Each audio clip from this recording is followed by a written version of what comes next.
राज्यात एसीबी पथकाकडून धडक मोहीम सुरू असून मुंबईतील पोलीस अधिकाऱ्यास अटक केल्याची घटना ताजी असतानाच पालघर जिल्ह्यातही लाचलुचपत प्रतिबंधक पथकाने वैद्यकीय अधिकाऱ्यास लाच घेताना रंगेहात अटक केली।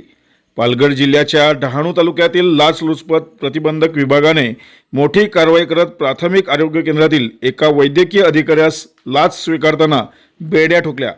त्याच्याकडून 35,000 रुपयांची रोकडही जप्त करण्यात आली। राज्यात सध्या अनेक ठिकाणी एसीबीने छापे टाकत लाचखोर अधिकारी व कर्मचाऱ्यांना अटक करण्याचे सत्र सुरूच असताना आता पालघर जिल्ह्यातही वैद्यकीय विभागात अशीच कारवाई करण्यात आली।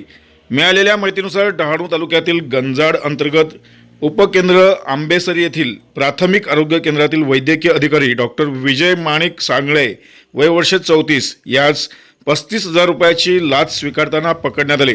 तक्रारदार वय 40 यांचे इको वाहनाचे बिल मंजूर करून देण्यासाठी आरोपी डॉक्टरनी वारंवार पैशाची मागणी केली होती।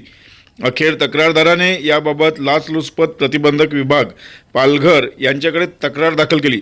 तक्रारीची पडताळणी केल्यानंतर 17 मार्च 2026 रोजी सापळा रचण्यात आला।